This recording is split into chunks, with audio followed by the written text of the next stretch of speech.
This is Rory, and I'm one of the contributors for SGT Report, and also have a YouTube channel, the Daily Coin. And I have on the line today a gentleman from Ukraine. He's an American citizen, but he is currently living in Ukraine, and he's outside of Kiev. But I'll let him get more into that. His name is Roman, and Roman, give me your last name because I don't want to butcher it. It's Skaskew. Skaskio. Yep. And he's going to give us some insight to what's actually happening in Ukraine with the protests, with the riots, with a firsthand account of what's actually happening there. And Roman, thank you so much for taking some time out today. And if you would, just briefly introduce yourself to the audience, give them your website, your YouTube channel, and what you're doing in Ukraine. Well, my pleasure. Thank you for having me. My name is Roman. I was born and raised in the United States. I last lived in Iowa. Here's my T-shirt from the 2012 straw poll in Iowa, where I turned out in support of Ron Paul. A couple years ago, I made the move to Ukraine, and I'm developing software and writing. I was in the American military. I was an infantry officer for about 6 years, and I'm writing a book about Afghanistan. I've written about my military experiences for Mises.org, Daily Anarchist, and a few other sources. Right now, I'm blogging pretty aggressively about the protests in Ukraine. My website is romaninukraine.com. I also have a YouTube channel which has mostly libertarian book reviews. It's called Roman's Book Report. Thank you. And I just want to jump right in and find out exactly what's going on. And if you prefer, Roman, not giving the name of the city where you're located, I understand. But if you would please let people know approximately how close to Kiev you are and what is the infrastructure like. Is there food coming in? Is there water, electricity, all in operating order? And what is daily life like where you're located? Sure. Well, I don't mind. I don't mind sharing it. I'm in the western city of Lviv, Ukraine. It's kind of the sort of spiritual home of the protests. Most of the energy is coming from the western part of the country. It's about 300 miles from Kiev, and despite all the fire and mayhem that is making the headlines, the infrastructure is fine. It's fine here in Lviv, and it's fine in Kiev. Restaurants, businesses continue to operate. I'm not sure how the businesses look right where the fighting is happening, but I can tell you that when I visited the Maidan about a week and a half ago, like I was amazed to see that even within the perimeter of the camp, I should add the camp occupies the single most expensive piece of real estate in all of Ukraine, a street called Khrushchev, the christening. So there's all these like high-end retail shops, selling the latest clothes and everything else. And amazingly, they all continue to function. The big barricades had gaps in them, and customers and employees walk through these gaps in the barricades, and it was like it was a little bit surreal. It was just this normal old city life happening right alongside these protests. Now, I'm not sure how it looks now that it got violent, but as of a week and a half ago, a week and a half ago, there had already been, I think, 6 deaths, and there had already been some fighting. But yet, the shops were working, nothing was smashed or looted. So it's not as bad as it looks on TV, at least not in terms of normal life. Okay, thank you. And that's exactly what kind of information that we need, because all the images that we see are just carnage and Right. Molotov cocktails flying through the air and so forth, but we know that there's something behind that. And Yes. so as far as getting a good picture of that, that's what I'm looking for, to see what's going on. And it's interesting that these guys have decided to occupy the most expensive property in Ukraine. Might as well be in a good neighborhood. Yeah, that's the city center, and that's like it's like it's the center of Kiev, like the way the streets are organized. It's very much the epicenter of the city. So Okay. it's been always been the place for protests, big and small. And we're hearing here that Soros is sponsoring some of the protesters. And what is the reality of the protesters? Who are they, and where are they coming from? And what is the motivation? Right. Well, I guess I'm reacting to what I'm going to say is a kind of a reaction to what I feel has been over-reporting about Western influence. I have no illusions whatsoever that the Western intelligence agencies are here. Soros is known to support Femen. That's this radical feminist groups that always shows their boobs and protests about things. And when these protests kicked off, Femen made an appearance that was very embarrassing. A bunch of naked ladies walked out with pictures of the president. But I saw that as Femen trying to stay relevant. So I believe I don't have a shred of doubt in my mind that these protests are homegrown and that the West is very actively trying to co-opt them and influence the outcome. But these protests are not created by the West; they're homegrown. And let me offer a little historical context to support this view. In 1945, when all the armies, all the British and American soldiers, they all went home and celebrated victory. The fighting continued in Ukraine for 10 years.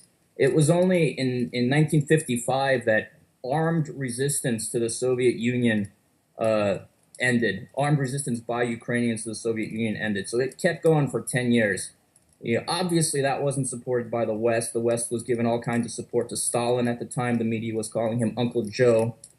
So, so given that historical context, I don't think it's so hard to see that the children and grandchildren of those partisans are now motivating themselves to fight what they regard as the kleptocracy, as the criminal regime that succeeded the Soviet Union, and that's kind of held up by the former KGB agent turned Russian President Putin.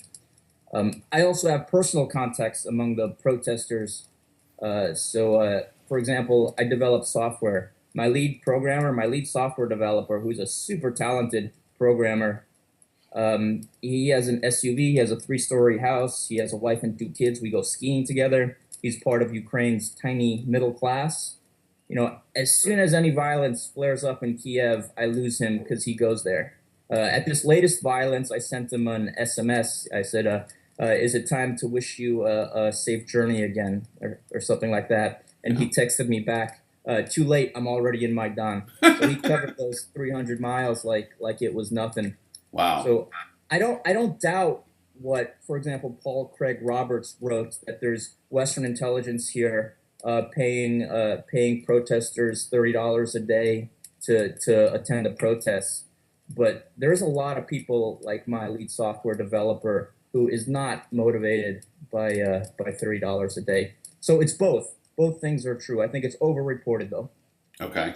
And now you had sent me a video earlier, a link to a video earlier today regarding paid protesters, or no, not paid protesters, but the Russian thugs is the way you Yes. dubbed Yes. it, and they had attacked a journalist who was just trying to, what appeared to be, reporting on the situation, and it was in Russian, and unfortunately I don't speak Russian, so I really didn't get the gist of what the cameraman, the journalist, and the person that he was speaking with.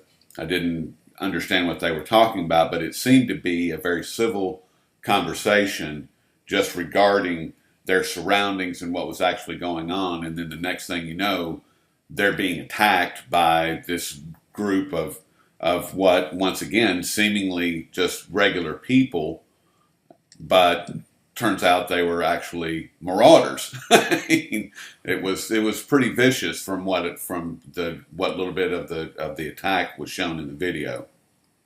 Yeah. Can you speak to that, please? So that's a new vocabulary word, titushke.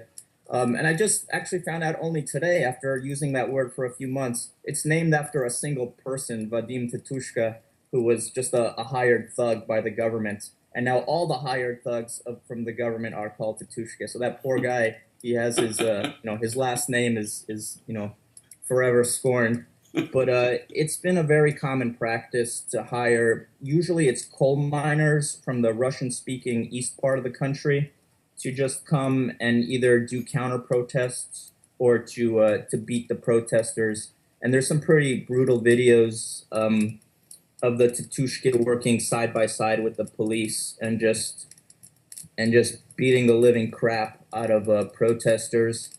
In, I think it was early January, 300 Tatushke went out and surrounded the U.S. Embassy in Kiev. And there's raw footage, which I posted on my website, Roman in Ukraine, of them complaining amongst each other that they didn't get paid their, I forget whether it was 200 or 300 hryvnias to do what they're doing, to come and surround the U.S. Embassy. It's kind of a menacing moment, but it sort of dissipated without ever coming to any violence. So the video I posted was those Titushke. It was an interview with some Titushke, and the Russian-speaking reporter was kind of giving them support, like you guys are heroes. Tell me about yourself. Where are you from? Tell me about what you're doing. And he's walking with this one Titushka named Topaz, and then he goes to Topaz's friends and like just keeps asking these questions, like, come on, talk, because Topaz was very like standoffish. And Yeah. his friends, I guess, just didn't like the fact that he was filming and just started beating him. And the last thing you hear is the reporter screaming, Topaz, Topaz, ask him to stop, ask him to stop. Wow. So yeah, so that was pretty dramatic. And what I've discovered since sending you that video, another video emerged that Topaz, this is a little frightening, he's in the custody of the protesters now. And they took a little short video of Topaz saying, why did you come here? And he says, I came here to support the president, Yanukovych. And they ask, you mean the one that's killing us? And he says, that's not what they told me. And they say, if you were asked to jump off a building for the president, would you do that? And he kind of doesn't say anything. It's a real short video, but it's crazy. That is crazy. I mean, yeah. Just blind faith, or blind following, I guess. Yeah, you also sympathize with his plight. I don't, he's now in the hands of the hostile protesters. Well, I'm sorry to hear that for him, but I can't I can't comment on that. Let's see. All we hear about is what's happening. All we hear about is what's happening in Kiev. How far outside of Kiev are the protests spreading? And are you seeing or hearing about large-scale protests in other cities and what is happening in other locations? Yeah, there was a I think in mid-January. Okay, so in Ukraine, the states are called oblasts, and there's I'm going to embarrass myself by not knowing the exact number. I think there's about 25 oblasts in Ukraine. And there was a day last month when it felt like victory for the protesters, when it, like, all at once, about half the oblast centers in the country were overrun by protesters. It was an amazing thing. This was still when it didn't get real crazy. At the time, there were about 5 people killed. And in the past 2 days, there have been 70 people killed. So that happened last month. And then in the last week, more government buildings have been overrun. Here in my city, which, it's like 99% support of the protesters, 2 police stations were overrun. The prosecutor's office was overrun. All the records, they thought the prosecutor was collecting, information on who the protesters were. So they threw all the file cabinets outside the prosecutor's office and burned all the documents. The military barracks was overrun. Jeez. There was a resupply yesterday, or there were supposed to be reinforcements yesterday from the eastern Russian-speaking city of Dnipropetrovsk. A brigade of paratroopers was supposed to reinforce Kiev. And in that eastern city of Dnipropetrovsk, people blockaded the roads. They felled trees on the roads, and they did all kinds of stuff to prevent that reinforcements from arriving, and amazingly, they succeeded. And that brigade of paratroopers never deployed to Kiev. Well Having done. been a paratrooper in the 82nd Airborne Division, I cannot imagine that happening. But I think the soldiers here are a lot less motivated, especially if they've been tuning into YouTube. Well, I mean, I think that the American soldiers would. I would like to think that they would do the same. You know, I Yes, don't know. You were in the 82nd, yes, and yes. Well, so you would be the able to speak better to that than myself because I've never served in the military. there are reports of soldiers refusing to confiscate weapons during Katrina, which really warmed my heart. And I don't know how much the what's that movement, the Oath Keepers. Yes, I don't know how much leverage they have. I certainly hope it's a lot. I actually have gotten into the habit of asking soldiers that I see on the street if they are an oath keeper, and surprisingly, most, if not all, have replied yes, and Oh, that's good. they know exactly what I'm talking about. That's the part that I really like is Wow, that's they amazing. know Uh, exactly what I'm talking about. They, Although I do think the military is really good at vetting people for loyalty and building special units that would obey. And I think the recent absolutely. purge of generals might have had a lot to do with vetting the upper levels of command for loyalty, for blind loyalty to the administration, which is a bit terrifying. Yes, well, I mean, there are brown shirts throughout history, and there always will be. You Yeah. know, I mean, and let's see. Well, if it comes time to get out of the U.S., feel free. You have an open invitation to come to Lviv. Well, thank you. Are the protesters armed, and if so, what type of armament aside from the Molotov cocktails do they have? Right. So, well, these protests they began in November. Most people forget that, Wow. and they escalated so slowly. For 2 months, it was people just standing in the streets singing the national anthem and waving flags, and then it was stones and barricades and Molotov cocktails, and now there are guns. I know that about 13 police officers have been killed. I don't know what types of guns the protesters are using. I do know that there are two classes of guns, which I'd never really considered guns until I came to Ukraine. But the first class of guns was compressed air power guns. The second class are called traumatic guns, and they're guns that are modified to only fire like rubber pellets. And for the last 20 years since independence, those are the only two types of guns that non-military, non-police have been able to acquire. The compressed air power guns and the rubber bullet only guns. I don't know what the protesters are using. I do know that those types of guns are very widespread. And I also know that 13 police have been killed, although I don't know how they've been killed, whether it was burned or beaten or shot. So, but the citizens are not armed like they are here in the states. No, and that's why they have to go out and fight, in my opinion. Yeah, exactly. That's a big part of it. It's Yeah. it's a little easier to control people when they aren't armed. Right. And from your perspective, where do you see this thing heading? Where are we going from here? Where are we going, or where do I want it to go? Well, I the there, reality. there's actually a tentative peace deal announced today, just hours ago, Wow. Okay. and it's gonna involve a rollback of presidential powers. The backstory to presidential powers is this: when the Orange Revolution happened in 2004, and the non-Russian guy became president, they were like, we need to scale back presidential powers. So presidential powers were scaled way back. And then when the villain of the Orange Revolution arose again and became president, they're like, we can restore presidential powers. So, so that they were restored in 2010. So the tentative peace deal that's being discussed right now is going to roll back the presidential powers again and create immediate elections. So I think the most likely outcome is one of the opposition candidates will become president, probably Vitaly Klitschko.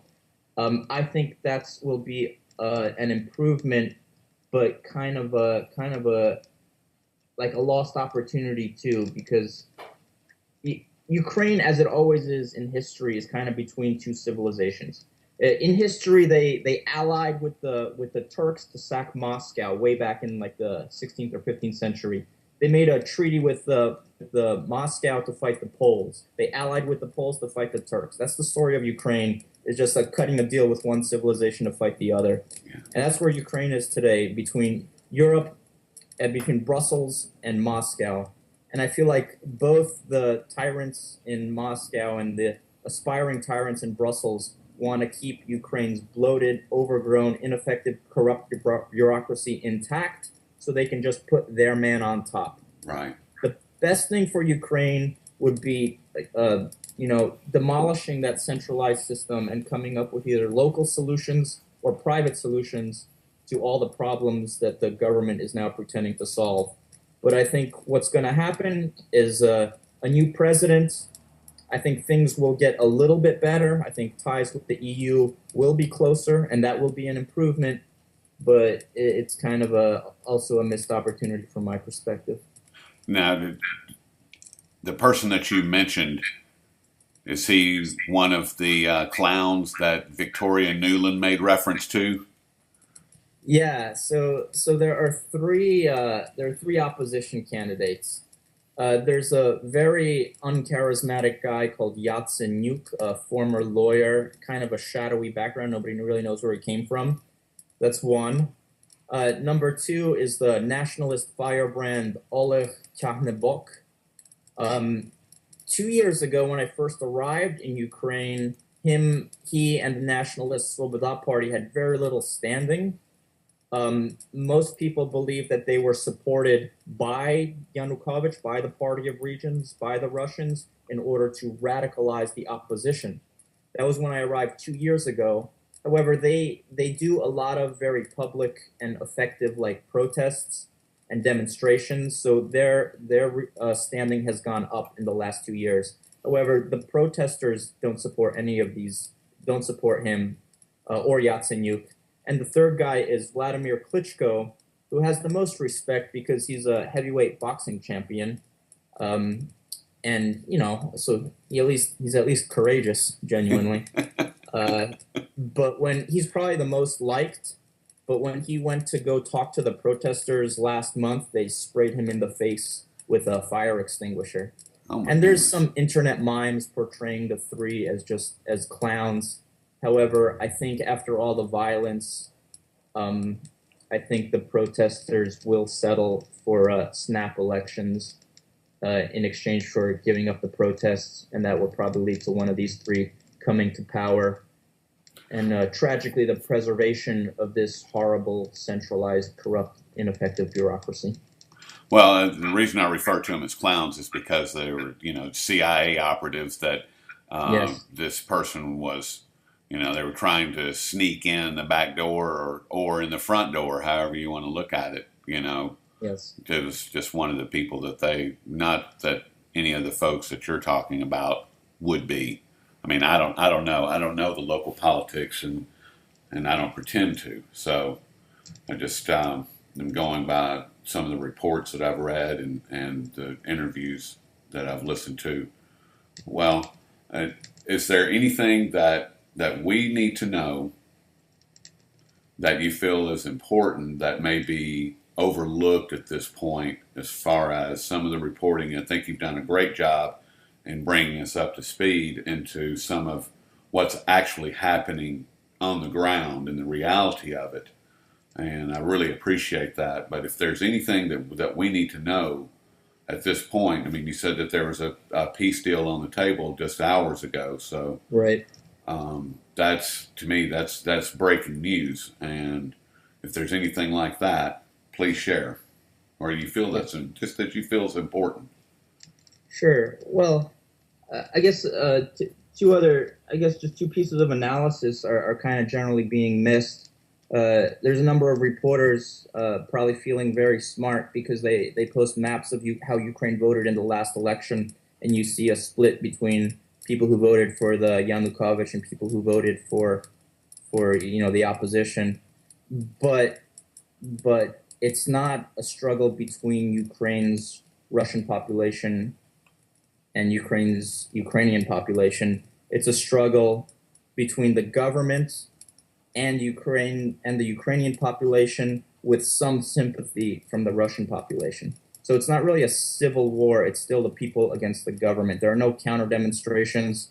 Um, there was recently an interview of a Crimean politician, Yes. a Russian guy in Crimea, and it was an interview on some Russian news agency, and they thought he was anti-protest and pro Yanukovych, but he started talking about how the regime, how the political class keeps stealing land in Crimea, stealing this beautiful beachside land on the Black Sea. So they cut off the interview mid sentence and put an end to that.